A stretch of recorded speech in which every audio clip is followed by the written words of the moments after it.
Next is components of bacterial cell. क्या क्या components present होते हैं बैक्टीरियल सेल में? Let's start. Consist of cell envelope. क्या कंसिस्ट करता है, क्या प्रेजेंट होता है बैक्टीरियल सेल में? Cell envelope, cytoplasm, nucleoid, plasmid, inclusion bodies, flagella, pili and fibril. ये क्या है आपके components of bacterial cell. See the diagram of bacterial cell and these component are present in bacterial cell. Then one by one इनको हम discuss करते हैं। जैसे first है आपका सेल एनवलप। सेल एनवलप क्या होता है? आउटर कवरिंग होती है, outer covering of bacterial cell. Cell की जो बाहर की कवरिंग होती है उसको हम कहते हैं सेल एनवलप। थ्री कंपोनेंट्स इसमें प्रेजेंट होते हैं आपकी सेल एनवलप में। फर्स्ट है ग्लाइकोकैलेक्स, सेकंड है cell wall and third one is cell membrane या फिर प्लाज्मा मेम्ब्रेन। सेल मेम्ब्रेन बोल सकते हैं या फिर प्लाज्मा मेम्ब्रेन बोल सकते हैं। So first is glycocalyx. क्या होता है? म्यूसिलेज शीथ, इसको हम म्यूसिलेज शीथ भी बोल सकते हैं, ठीक है। Then outer most mucilage layer, outer most होती है लेयर जो आपकी ग्लाइकोकैलेक्स होती है। Outer most mucilage layer of the cell envelope which consists of non-cellulosic polysaccharide without protein। Firstly तो ये आउटर होती है, देन उसके बाद इसमें क्या प्रेजेंट होता है? इसकी जो लेयर है इस पे क्या प्रेजेंट होता है? नॉन सेलुलोजिक पॉलीसेक्राइड, और वो भी कैसा? Without protein. विद प्रोटीन भी हो सकता है या फिर विदाउट प्रोटीन भी फॉर्म्ड हो सकता है। देन ग्लाइकोकैलेक्स में occur in form of loose sheet. जो आपका ग्लाइकोकैलेक्स है वो लूज शीट में प्रेजेंट होता है, जिसको हम बोलते हैं स्लाइम लेयर। मतलब उसकी जो सेल्स है वो लूजली पैक्ड होगी, ठीक है, कॉम्पैक्ट नहीं होगी, तो उसको हम कहते हैं स्लाइम लेयर। देन फंक्शन क्या करती है ग्लाइकोकैलेक्स? अब हमें पता है ये आउटर कवरिंग है। बेसिकली आउटर कवरिंग करती क्या है? प्रोटेक्शन में ही हेल्प करती है। तो ये क्या करती है? Protection from toxic chemicals and drugs. Cell को प्रोटेक्ट करती है किससे? केमिकल, टॉक्सिक केमिकल से या फिर ड्रग्स से, ठीक है। सेकंड फंक्शन क्या है? Protection from viruses. किससे प्रोटेक्ट करती है? वायरसेस से, ठीक है। तो ये है आपका first component of cell envelope. Then second component आता है आपका cell wall. Cell wall, this layer is cell wall. क्या करती है ये? कैसी होती है? रिजिड होती है, rigid covering. Rigid covering provide shape. Cell को क्या प्रोवाइड करती है? ये शेप प्रोवाइड करती है and structural support to the cell, और उसको स्ट्रक्चरल सपोर्ट प्रोवाइड करती है किसको? सेल को, ठीक है। शेप प्रोवाइड करती है और स्ट्रक्चरल सपोर्ट प्रोवाइड करती है किसको? सेल को। सेल को lies between plasma membrane and glycocalyx. जो आपकी सेल वॉल है वो किसके बीच में होती है? किसके बीच में लाई करती है वो? प्लाज्मा मेम्ब्रेन और ग्लाइकोकैलेक्स, दोनों के बीच में प्रेजेंट होती है, ठीक है। किससे बनी होती है आपकी? जैसे किससे बनी होती है जो आपकी सेल वॉल होती है? वो लिपोपॉलीसेक्राइड से, लिपोपॉलीसेक्राइड से, लिपिड्स एंड प्रोटीन से बनी होती है। कौन? सेल वॉल, ठीक है। देन नेक्स्ट आती है आपकी प्लाज्मा मेम्ब्रेन या फिर उसको हम बोलते हैं सेल मेम्ब्रेन। प्लाज्मा मेम्ब्रेन या फिर सेल मेम्ब्रेन क्या होती है? ये सेलेक्टिवली परमिएबल मेम्ब्रेन बोलते हैं इसको। जनरली हम क्या बोलते हैं इसको? Selectively permeable membrane. Covering of cytoplasm. किसकी कवरिंग होती है ये? साइटोप्लाज्म की कवरिंग होती है। जो ये अंदर का पूरा कंटेंट होता है ना, इसको हम कहते हैं साइटोप्लाज्म। तो ये इसकी कवरिंग है, किसकी? साइटोप्लाज्म की। That forms the innermost component of cell envelope, ठीक है। क्या कहते हैं ये? इनरमोस्ट कंपोनेंट जो भी इसमें प्रेजेंट है सेल के अंदर, इसको सेल एनवलप प्रोवाइड करता है, कवरिंग प्रोवाइड करता है। बेसिकली किससे बनी होती है ये? फॉस्फोलिपिड बाइलेयर बोलते हैं इसको। फॉस्फोलिपिड, फॉस्फेट से बनी होती है, फॉस्फोलिपिड बाइलेयर, ठीक है। अब इसको प्लाज्मा मेम्ब्रेन को हम सेलेक्टिवली परमेबल मेम्ब्रेन क्यों बोलते हैं? क्योंकि ये जो भी सब्सटेंस होता है सेल में एंटर करे या फिर एग्जिस्ट करे, एग्जिट या फिर एंटर, वो किसकी हेल्प से होता है? प्लाज्मा मेम्ब्रेन की हेल्प से ही होता है सेल में, कि वो सब्सटेंस को ले रहा है या फिर निकाल रहा है। ठीक है, इसलिए इसको हम बोलते हैं सेलेक्टिवली परमेबल मेम्ब्रेन। ठीक है, देन नेक्स्ट आता है आपका फर्स्ट कंपोनेंट हो गया आपका। सेकंड कंपोनेंट आपका साइटोप्लाज्म। किसका कंपोनेंट पढ़ रहे हैं हम? बैक्टीरियल सेल का। फर्स्ट कंपोनेंट तो आपका सेल एनवेलप था, सेकंड है साइटोप्लाज्म। साइटोप्लाज्म क्या होता है? Crystallocolloid complex that forms the protoplasm its nucleoid. ठीक है, ऐसा ये क्रिस्टलोकोलाइड कॉम्प्लेक्स है दैट फॉर्म्स द प्रोटोप्लाज्म। क्या फॉर्म करता है? प्रोटोप्लाज्म। और उसमें क्या प्रेजेंट होता है? न्यूक्लियोइड प्रेजेंट होता है। क्योंकि ये किसकी है? प्रोकैरियोट के केस में पढ़ रहे हैं हम, जिसमें न्यूक्लियस नहीं प्रेजेंट, सिर्फ क्या शो होता है उसमें? न्यूक्लियोइड शो होता है। ठीक है, अब जो साइटोप्लाज्म आपका 3 पार्ट्स में डिवाइड होता है, 3 लेयर्स होती है, जिसमें फर्स्ट आपकी मीजोजोम्स। मीजोजोम्स क्या है? In growth from plasma membrane. In growth मतलब जो अंदर की लेयर है, कहां से ग्रोथ कर रही है? प्लाज्मा मेम्ब्रेन के अंदर से ग्रोथ कर रहा है। कौन? मीजोजोम्स। दिस वन, ये वाला पार्ट क्या है आपका? मीजोजोम्स। कहां से? ये प्लाज्मा मेम्ब्रेन के अंदर से ये क्या कर रहा है? ग्रोथ कर रहा है। ठीक है, कंसिस्ट ऑफ वेसिकल, ट्यूब्यूल या फिर लैमेली।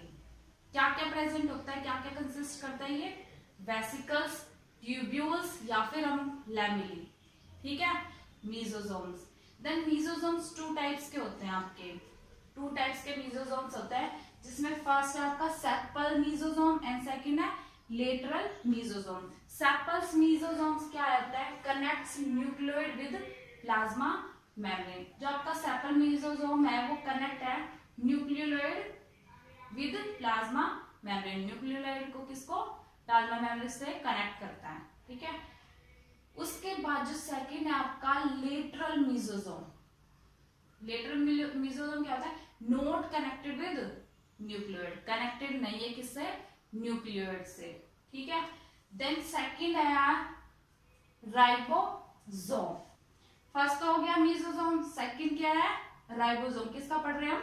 साइटोप्लाज्म का पढ़ रहे हैं। ये है आपका राइबोसोम। ठीक है, साइटोप्लाज्म का कंटेंट मतलब इसी में प्रेजेंट होगा अंदर। ठीक है, अब राइबोसोम क्या होता है? 2 टाइप्स के होते हैं बेसिकली राइबोसोम्स। फर्स्ट है आपका फिक्स्ड और एक होता है फ्री फॉर्म राइबोसोम की। फिक्स्ड तो क्या होती है? Are attach to plasma membrane. जो आपकी फिक्स्ड फॉर्म होती है वो तो किससे अटैच होगी?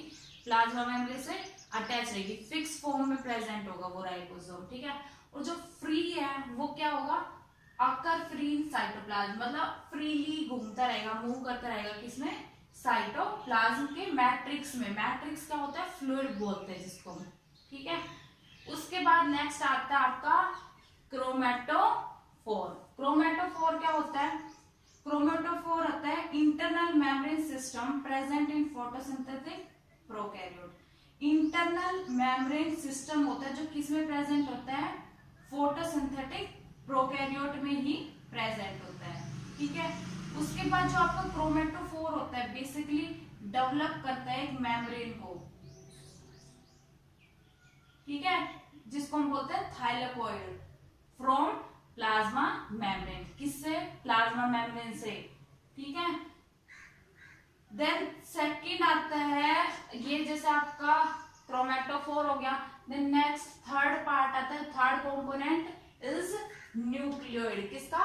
बैक्टीरियल सेल का थर्ड कंपोनेंट है न्यूक्लियोइड। अब न्यूक्लियोइड क्या होता है? रिप्रेजेंट करता है जेनेटिक मटेरियल को। किसके जेनेटिक मटेरियल को? प्रोकैरियोट के जेनेटिक मटेरियल को रिप्रेजेंट करता है। ठीक है, उसके बाद जो आपका न्यूक्लियोइड है उसको काफी नेम से हम बोलते हैं बेसिकली। जीनोफोर भी बोल सकते हैं, प्रोक्रोमोसोम भी बोल सकते हैं। ठीक है, या फिर क्रोमोनीम भी बोल सकते हैं, क्रोमोनीम भी बोल सकते हैं। ठीक है, बेसिकली जो हमने ऑलरेडी प्रोकैरियोट्स में पढ़ा था कि जो आपका प्रोकैरियोट में जो डीएनए होता है, जेनेटिक मटेरियल होता है, वो कैसा किस फॉर्म में प्रेजेंट होता है? सर्कुलर फॉर्म में प्रेजेंट होता है।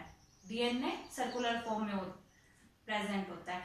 और कैसा होता है? वो नेक्ड फॉर्म होती है उसकी, ठीक है, नेक्ड फॉर्म होती है और सर्कुलरली वो प्रेजेंट होता है, ठीक है। उसके बाद जो आपका न्यूक्लियोइड है, न्यूक्लियोइड फ्रीली प्रेजेंट होता है। आपका जो साइटोप्लाज्म है उसमें वो फ्रीली प्रेजेंट होता है न्यूक्लियोइड, ठीक है, क्योंकि न्यूक्लियस तो है नहीं। अब वो जो आपका न्यूक्लियोइड है बेसिकली थोड़ा शो होता है, वो फ्री फॉर्म में प्रेजेंट होता है आपका, ठीक है। देन उसके बाद आता है आपका इन प्लाज्मिड्स। फोर्थ कंपोनेंट है प्लाज्मिड्स, किसका? बैक्टीरियल सेल का। प्लाज्मिड्स क्या होता है? अब प्लाज्मिड बेसिकली क्या होता है? सेल्फ रेप्लिकेटिंग होता है, मतलब खुद से रेप्लिकेट कर सकता है, खुद से रेप्लिकेट करके वो अपना फॉर्म बना सकता है। एक जैसे होता है ना बैक्टीरिया में रेप्लिकेशन होता है, डिवीजन होता है, नई बॉडीज फॉर्म करता है, नया इंडिविजुअल फॉर्म करता है। तो जो आपका प्लाज्मिड होता है वो एज ए वेक्टर यूज होता है, वेक्टर यूज होता है, वो सेल्फ रेप्लिकेटिंग होता है और एक्स्ट्रा क्रोमोसोमल सेगमेंट होता है of double stranded circular naked DNA का। एक्स्ट्रा क्रोमोसोम क्या होता है? जैसे एक क्रोमोसोम तो प्रेजेंट है, उसके साइड बाय दूसरा क्रोमोसोम है। जैसे एक तो हमारा है ही सेल का nucleus DNA, but side by वाला उसको हम बोलते हैं प्लाज्मिड, ठीक है।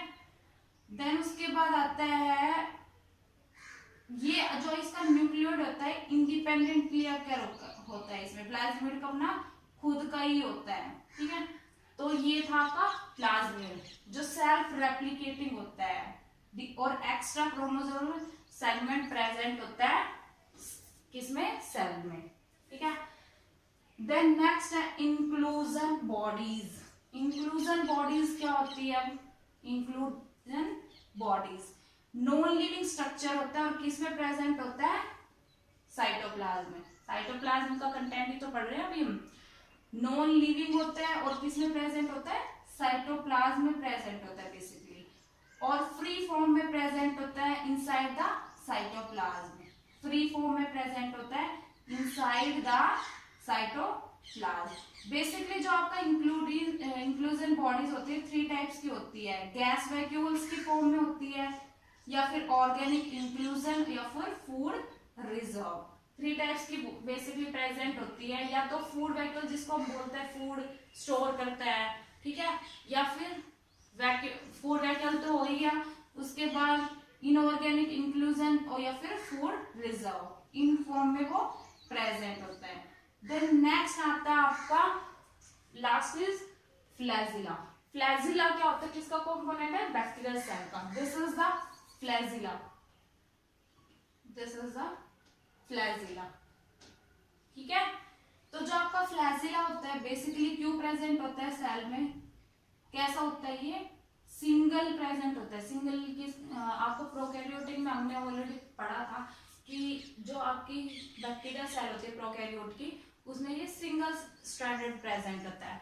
और बाकी हम अगर उसकी बात करें यूकैरियोटिक सेल्स की, तो उसमें 11 स्ट्रैंडेड फ्लैजिलम पाया गया है, ठीक है। तो इसमें सिंगल स्ट्रैंडेड होता है।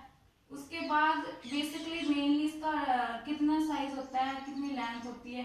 1 to 7 माइक्रोमीटर लेंथ होती है इसकी, और डायमीटर होता है अबाउट 20 नैनोमीटर, अबाउट 20 नैनोमीटर। जो आपका बैक्टीरियल फ्लैजिला है, देखो जो आपका बैक्टीरिया फ्लैजिला है बेसिकली 3 पार्ट्स में वो डिवाइड रहता है, जिसमें फर्स्ट है ये hook, this is the hook part, then filament, और इनकी जो बेसल है, बेसल बॉडी, और तीनों को कलेक्टिवली हम क्या बोलते हैं? फ्लैजिला। 3 पार्ट्स में डिवाइड रहता है आपका फ्लैजिला, हुक, फिलामेंट और बेसल बॉडी, और कलेक्टिवली हम इसको बोलेंगे फ्लैजिलम, ठीक है। जो आपका फिलामेंट है बेसिकली किस फॉर्म में होता है? ट्यूबुलर फॉर्म में होता है, ठीक है। और किससे बना होता है? फ्लैजिलिन, एक प्रोटीन होता है फ्लैजिलिन, उसी से ये क्या बना होता है? कौन? फ्लैजिला। ठीक है, तो ये था आपका कंपोनेंट्स ऑफ बैक्टीरियल सेल।